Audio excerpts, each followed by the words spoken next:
nous allons ouvrir ensemble et lire attentivement ce texte de l'évangile de Jean, chapitre 1er et le verset 1er.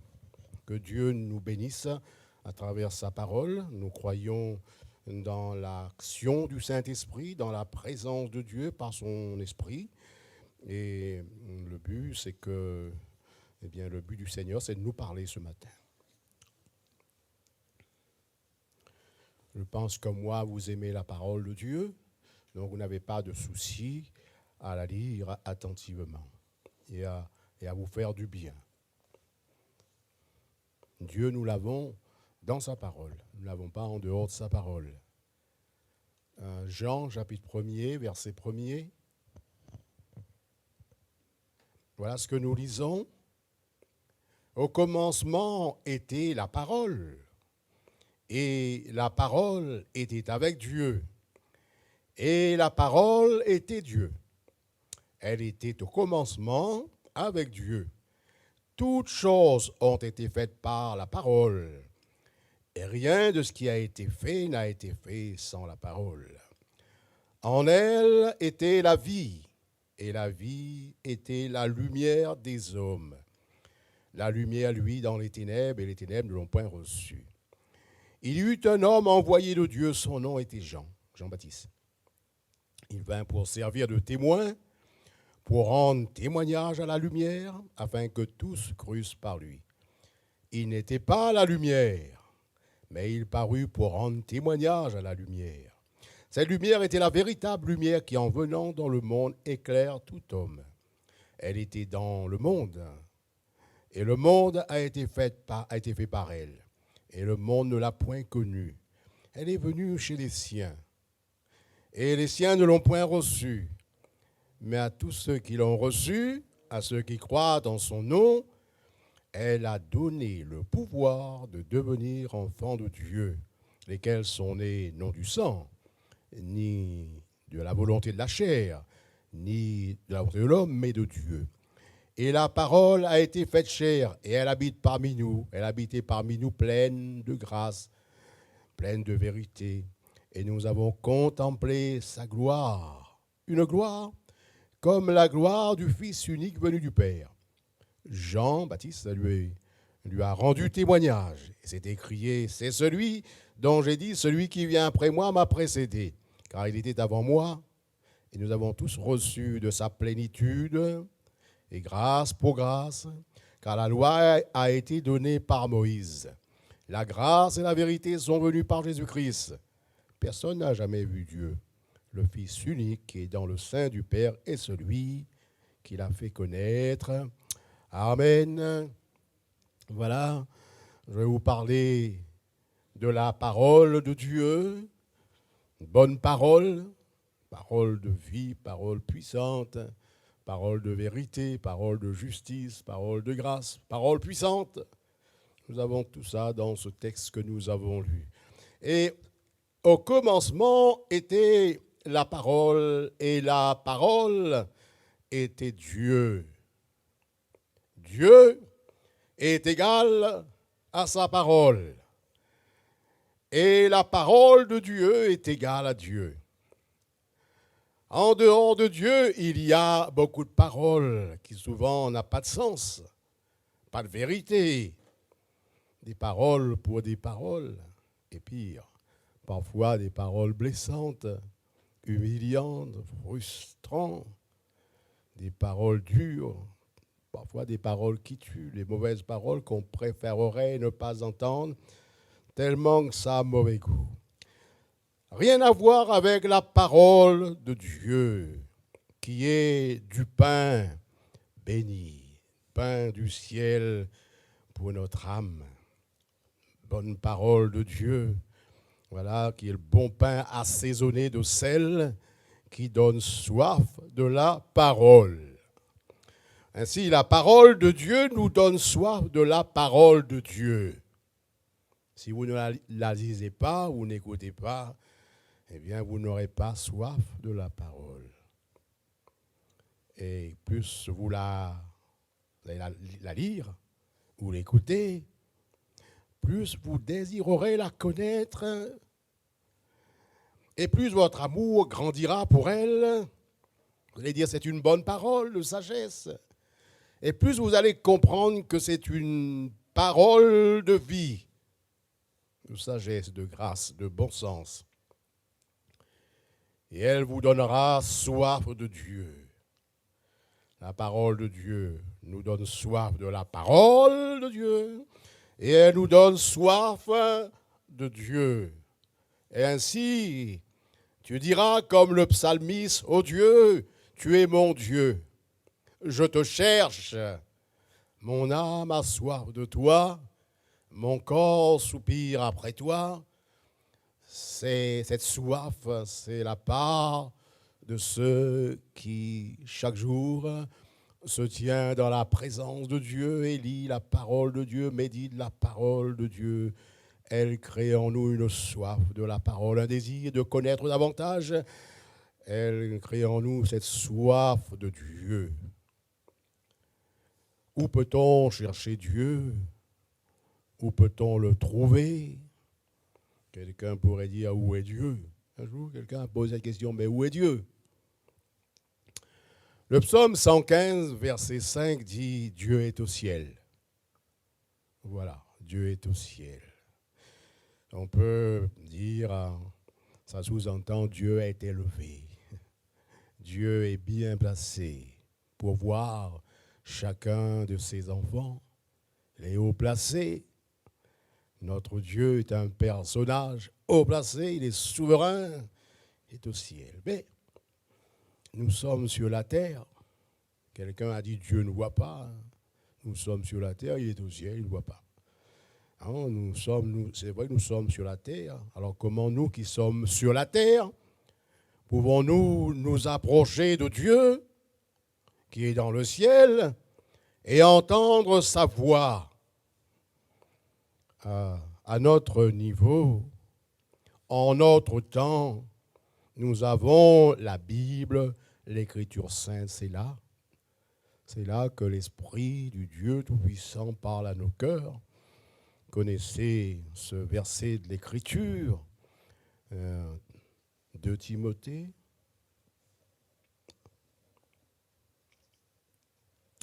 Chapitre 3, verset 16. Connaissez ce verset de l'Écriture qui dit « Toute l'Écriture », et bon, toute Écriture est inspirée de Dieu. Quand vous lisez la parole de Dieu, c'est une parole inspirée de Dieu, est utile. Toute la parole de Dieu est utile pour toi, pour moi, pour enseigner, pour que nous soyons sages de la sagesse de Dieu, pour que nous ayons la connaissance de Dieu et sa volonté. Utile pour convaincre. Qui a pu nous convaincre? C'est la parole de Dieu, c'est l'Esprit de Dieu, la parole de Dieu. Pour corriger, nous étions incorrigibles. Moi, j'étais incorrigible, mais la parole de Dieu nous a corrigés. Pour instruire dans la justice, afin que l'homme de Dieu, que nous devons être tous des hommes de Dieu, les femmes de Dieu également, pour que l'homme de Dieu soit accompli. Dieu est un Père, il parle, il est dû qu'il enseigne pour que nous soyons dignes de notre Père. Voilà, Dieu soit accompli et propre à toute bonne œuvre, c'est-à-dire propre à l'œuvre de notre Père, propre à l'œuvre de Dieu. La Bible, c'est le livre de Dieu. Vous savez, il y a beaucoup de livres dans les bibliothèques, dans les librairies. C'est le livre de tel ou tel personnage et son inspiration. Il y a de bons livres, il y a de mauvais livres aussi.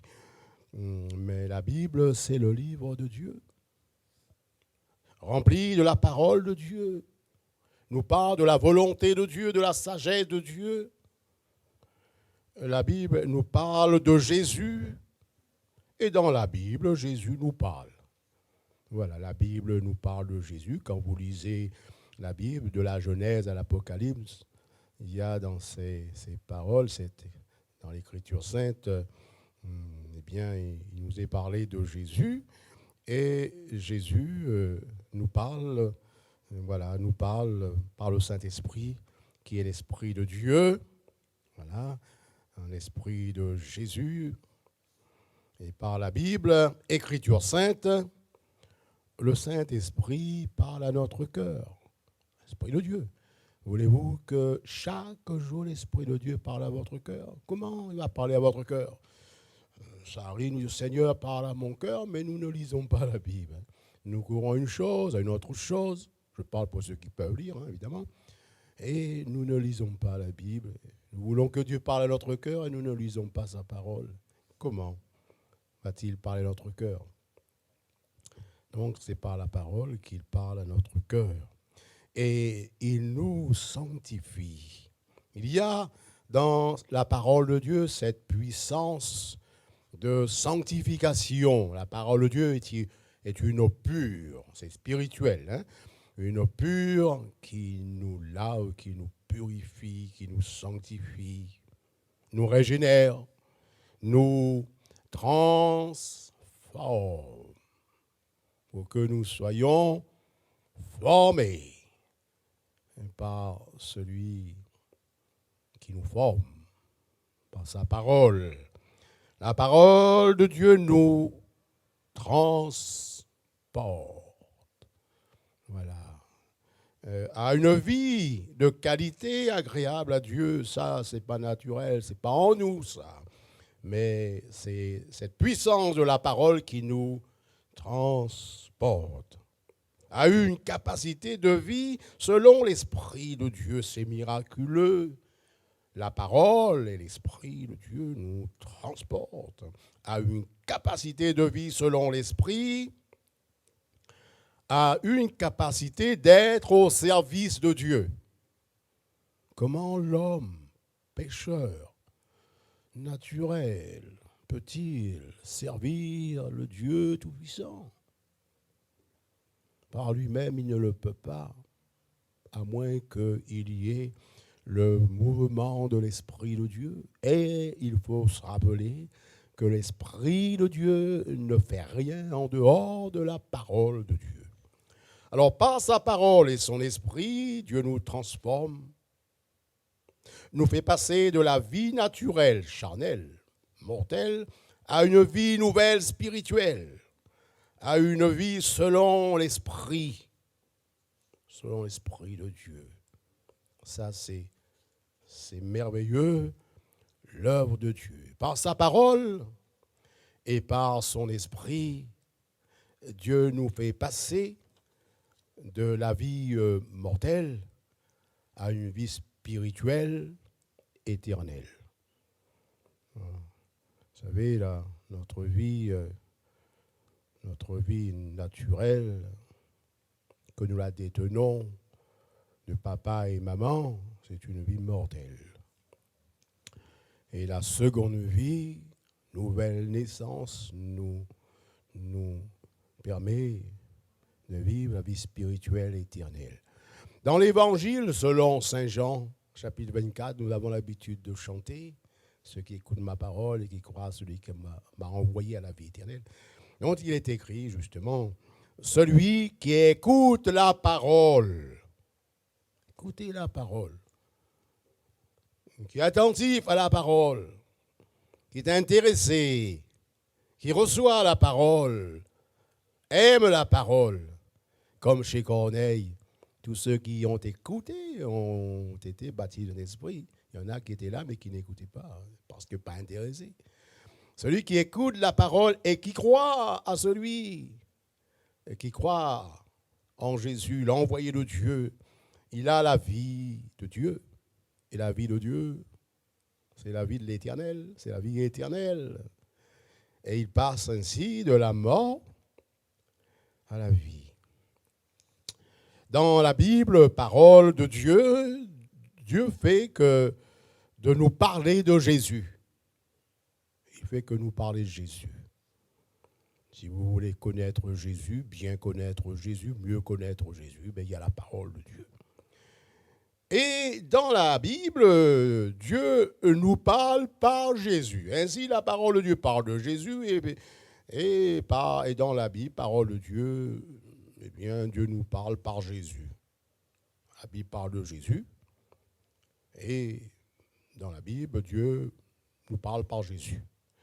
Dans l'Épître aux Hébreux, chapitre 1er et le verset 1er, il est dit, après avoir autrefois, à plusieurs reprises et de plusieurs manières, parlé à nos pères par les prophètes, Dieu, dans ces derniers temps, nous a parlé par le Fils, qu'il a établi héritier de toutes choses, par lesquelles il a aussi créé le monde, etc., dans le reflet de sa gloire. J'arrête là la lecture, ces deux versets seulement nous suffit. Voilà. Donc, après avoir autrefois parlé à nos pères, Dieu a parlé par le Fils. Autrefois, Dieu a parlé à nos pères par les prophètes, nous dit l'Écriture sainte. Mais avant les prophètes, comment Dieu a parlé? Voilà. On ne peut pas dire que de tout temps, il y a eu prophète. Hein? Autrefois, il a parlé à nos pères par les prophètes, mais avant les prophètes, comment il a parlé à Adam? Dans le temps d'Adam, il n'y avait pas des prophètes. Comment Dieu a parlé à Abraham? Alors, Dieu les a parlé. Comment Dieu a parlé à Moïse? Dans Genèse chapitre 2, verset 16, l'Éternel Dieu donna cet ordre à l'homme, tu pourras manger de tous les arbres du jardin. Ça a été bien clair, bien compris. Dieu a parlé, mais tu ne mangeras pas de l'arbre de la connaissance du bien et du mal, car le jour où tu mangeras, tu mourras. Dieu ne laisse pas l'homme livré à lui-même. Il est le créateur, il est le père. Adam, quelque part, il est écrit Adam, fils de Dieu. Il est écrit ça. Et vous savez, on ne doit pas, logiquement, on ne laisse pas, eh bien, les enfants livrés à eux-mêmes. Et Dieu parlait à Adam chaque soir. Et donc, Dieu ne lui a pas laissé livrer à lui-même. Et Dieu vous parle aussi parce que, il parle par sa parole, parce qu'il ne veut pas que nous soyons livrés à nous-mêmes, que nous disons, je ne sais pas. Nous avons la possibilité de le savoir.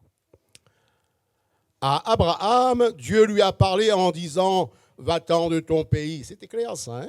De ta patrie, la maison de ton père, vers le pays que je te montrerai. Genèse chapitre 12, verset 1, etc., etc. Dans cette parole de Dieu à Abraham, il y avait tout le plan de Dieu pour Abraham, mais il y avait aussi tout le plan de Dieu pour l'humanité. Ainsi, dans cette parole de Dieu que nous avons entre nos mains, il y a tout le plan de Dieu pour chacun. Et à Moïse, il a entendu la parole de Dieu alors qu'il avait quitté l'Égypte, qu'il avait fait des bêtises, des grosses bêtises. Hein. Des grosses bêtises, il s'était trompé. Il a fait une erreur, une grosse erreur. Et puis, il a sauvé sa peau. Non pas, je ne dirais pas sa vie, mais il a sauvé sa peau. Il est allé se cacher loin de Pharaon, loin du roi d'Égypte. Et quelque part dans sa tête, il disait, c'est fini. J'ai fait des choses terribles. Je ne peux plus mettre mes pieds là-bas en Égypte. Je ne peux plus rien pour mon peuple que j'aime. Fini. Et là, il entend la parole de Dieu lui dire, Moïse, ôte tes souliers de tes pieds. Voilà. Tu vas marcher, mais basant sur la parole de Dieu et pas sur ta propre force. Et le lieu sur lequel tu te tiens est une terre sainte. Et Dieu lui dit, je suis le Dieu de ton père. Et lui rappelle sa miséricorde. Le Dieu d'Abraham, le Dieu d'Isaac, le Dieu de Jacob. Voilà. Ça se trouve dans Exode 3:5. Et en quelque sorte, j'en suis certain, tout d'un coup, il entend la voix du Très-Haut, la voix de celui qui est saint, et qui lui dit, je veux encore me servir de toi. Combien de fois nous avons été déstabilisés par notre comportement, par notre propre comportement. Voilà. Notre chair parfois nous joue des tours, côté naturel joue des tours. Le vieil homme parfois remonte à la surface et prend le dessus. Nous sommes déstabilisés par ce que nous avons dit qui n'était pas bien. Mais je ne suis pas digne. Non, c'est vrai que nous ne sommes pas dignes, mais nous pouvons nous laisser courir par la dignité du Seigneur. Et en quelque sorte, Dieu lui dit, je veux encore me servir de toi. Alléluia. Amen. Dieu parle pour consoler, pour encourager. Dieu parle pour permettre à quelqu'un de se lever. Voilà, de reprendre sa place. C'était le cas de Moïse. Hein. Dieu avait, de revenir dans le plan de Dieu. Alors qu'il disait, je ne suis plus dans le plan de Dieu. Je suis bien chez les Madianites là-bas. Et dans ce temps-là, voyez-vous, il n'y avait pas l'écriture sainte comme nous en avons. Il n'y avait pas les écrits des prophètes dans ce temps-là. Il n'y avait pas les écrits des apôtres. Mais il y a eu quand même la parole de Dieu à Adam, à Abraham, à Moïse et à d'autres. En tout temps, Dieu parle. Amen. Voilà. Dieu a parlé ainsi par la bouche des prophètes, oui. Dieu a parlé par la bouche des apôtres. Dieu nous a parlé par le Fils, par Jésus. Et Dieu a permis que toute la parole à Abraham, à Adam, à Moïse, à d'autres, paroles qui avaient été portées par les prophètes, par les apôtres, par Jésus lui-même. Dieu a permis que toute la parole soit mise par écrit pour qu'elle arrive jusqu'à nous dans toute son intégrité. En notre temps, nous réunionnais, petits réunionnais, mais grands devant Dieu. Voilà, pour que nous la lisons, nous la méditons, pour que nous y croyons, pour que nous l'aimons, pour que nous l'obéissons, pour que nous la vivons et pour que nous soyons heureux. Amen. Heureux qui médite la loi du Seigneur. Et comme un arbre planté pour les eaux, nous dit le psaume 1er, vous pouvez la lire chez vous, dans la loi de l'Éternel, qui la médite chaque jour, jour et nuit. Voilà, la puissance de la parole. Parole puissante qui nous a permis de devenir enfants de Dieu, d'être nés de nouveau, de comprendre ce que nous n'avions pas compris, d'être transformés, transportés, c'est-à-dire nous ne sommes pas portés nous-mêmes, nous ne sommes pas formés nous-mêmes, je ne me suis pas formé moi-même, je ne suis pas moi-même, c'est pas moi qui me suis porté vers ces choses, mais c'est la parole qui m'a transporté, transformé. Puissance, la parole de Dieu. Dans le psaume 68, verset 29, il est écrit « Ton Dieu ordonne que tu sois puissant ». Peut-être que ce matin, quelqu'un dise « Mais moi, je suis faible dans la foi, voilà, faible dans la connaissance de la parole de Dieu ».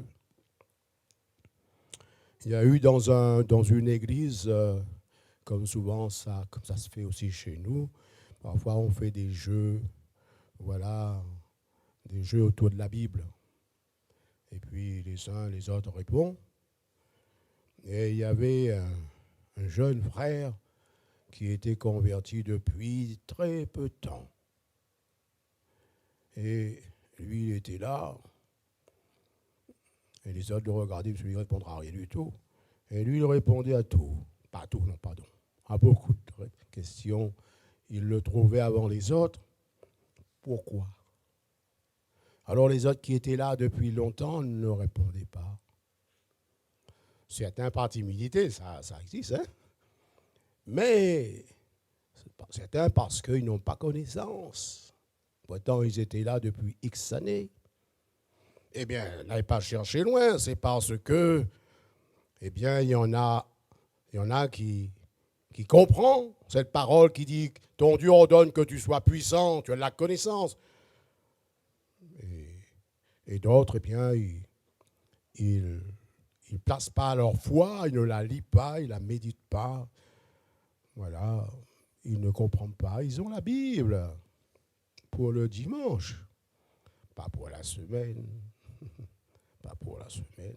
Alors, ils ont la Bible, ils viennent avec leur Bible, bien sûr, mais après, quand on rentre à la maison, on met la Bible quelque part, et arrivé dimanche, on oublie où c'est qu'on l'a mis. Ça fait 8 jours qu'on ne l'a pas touché. Non, mais ton Dieu ordonne par sa parole, et quand Dieu ordonne, il donne. Et Dieu est notre Père. Il ne va pas nous ordonner quelque chose dont il ne nous donne pas la possibilité de le faire. Comment il nous donne? C'est par sa parole.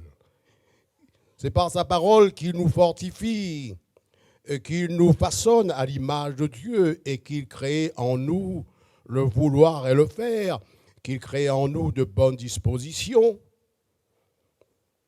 Nous sommes dans ce chapitre 3, premier de Jean, nous l'avons lu. Nous avons lu « Toutes choses ont été faites par la parole et rien de ce qui a été fait n'a été fait sans elle. » C'est ce que nous avons lu.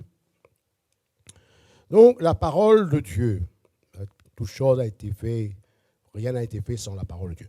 Donc, la parole de Dieu est créatrice, a pouvoir de créer que la lumière soit et la lumière fut.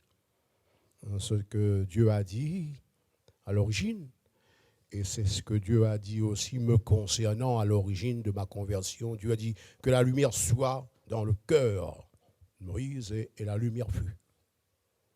Voilà, et la lumière fut. La parole de Dieu a créé en moi quelque chose de nouveau que je ne connaissais pas. Dans le psaume 33, verset 9, Dieu dit, la chose arrive. Il ordonne et elle existe. Cette parole de Dieu est à l'origine de la création, à l'origine de ma nouvelle naissance à moi aussi. Alors que la lumière soit et la lumière fut dans la vie de chacun de vous ce matin. Et cette parole de Dieu qui a créé toutes choses, cette parole de Dieu soutient sa création, soutient la création de Dieu. Il y en a qui créent, et après, on les cherche, ils ne sont plus là. Ça arrive. Quelqu'un il crée une marque, il met sur le marché, et puis après, quand vous allez le voir, parce que s'il y a un problème, il n'y a plus personne. Ça arrive, ça. Il y en a qui créent, mais ils ne sont plus là après. Ce n'est pas le cas de Dieu. Dieu a créé la terre, le ciel et la terre. Dieu nous a créés, Dieu a créé toutes choses par la puissance de sa parole, et par la puissance de sa parole, Dieu soutient toutes choses.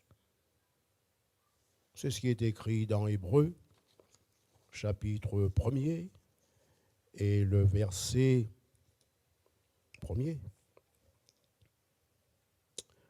Verset 1er jusqu'au verset 3, après avoir autrefois à plusieurs reprises, plusieurs manières parlé à nos pères par les prophètes, Dieu dans ces derniers temps nous a parlé par le Fils qu'il a établi héritier de toutes choses, par lesquelles il a aussi créé le monde, qui étant le reflet de sa gloire et l'empreinte de sa personne, et par sa parole, soutenant toutes choses par sa parole puissante. Voilà. Donc celui qui a créé en moi le pouvoir, le faire, bonne disposition, par sa parole, il soutient. Il soutient ce qu'il a mis en moi. Il soutient ma foi.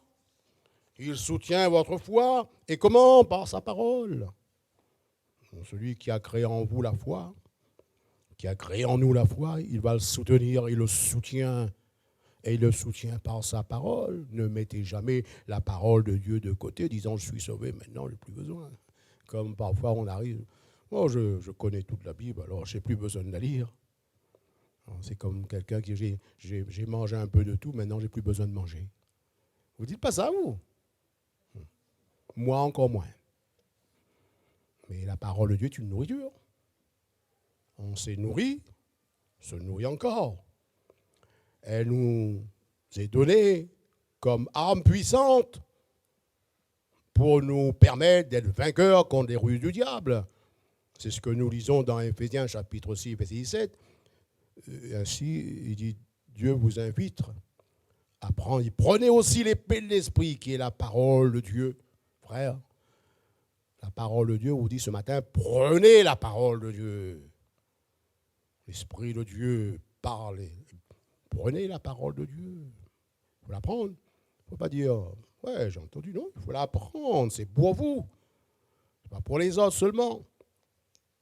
Soyez remplis de la connaissance de la parole, afin que, face aux fausses doctrines qui font des ravages, vous puissiez, comme Jésus, répondre, il est écrit. Et pour dire qu'il est écrit, il faut savoir ce qui est écrit. Et pour savoir, il faut la lire, il faut la méditer. Alléluia.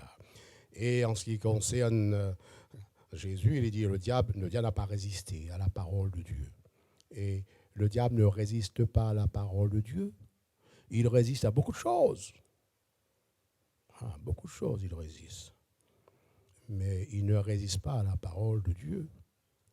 C'est bien à partir de votre connaissance de la parole, pas seulement connaissance, de votre obéissance à la parole, c'est important. Connaître ne suffit pas. Obéissance à la parole, que le diable ne pourra pas vous résister. Que vous allez pouvoir être vainqueur. Voilà, parce que vous allez pouvoir triompher, parce qu'il y a en vous la force de Dieu qui ordonne que vous soyez puissants. Notre connaissance, je vais bientôt terminer, notre connaissance de la parole nous amènera à une bonne réaction à l'égard de la puissance de la parole de Dieu. Nous amènera à une soif de la parole, parole assaisonnée, bien assaisonnée, et nous donnera soif de Dieu. Et comme le psalmiste, nous dirons, comme une biche soupire après des courants d'eau, ainsi mon âme soupire après toi, ô Dieu. Mon âme a soif de Dieu, du Dieu vivant. Ça, c'est écrit dans le psaume 42, verset 3. C'est la parole de Dieu qui a amené le psalmiste à avoir soif de Dieu. Lui a amené à rechercher la présence de Dieu. Ainsi, c'est votre connaissance de la puissance de la parole de Dieu qui vous donnera soif de Dieu, soif de sa présence, de sa parole. Oui, la parole de Dieu vous donnera soif de la parole de Dieu. Ainsi, frères, sœurs, lisez la parole de Dieu, écoutez la parole de Dieu, méditez la parole de Dieu. C'est ce qui vous rapprochera davantage de Dieu. Voilà. Et vous permettra de bénéficier de son aide, de son conseil, de sa protection, de sa force, de sa sagesse, de sa justice et de sa lumière. Car la parole de Dieu est remplie de conseils de Dieu, est remplie de force, de sagesse, de lumière, de vie, de justice, de tout ce dont vous avez besoin. La parole de Dieu à Adam, la parole, Adam, Abraham, Moïse, etc. La parole de Dieu par la bouche des prophètes, la parole de Dieu en Jésus, parole de Dieu faite chair, nous inspire à une sainte crainte de Dieu, nous sanctifiera, nous rendra forts, nous rendra résistants face aux tempêtes de fausses doctrines, d'incrédulité. Et nous rendra fort également face aux tentations, parce que bien nourris de la parole de Dieu, que Dieu vous bénisse.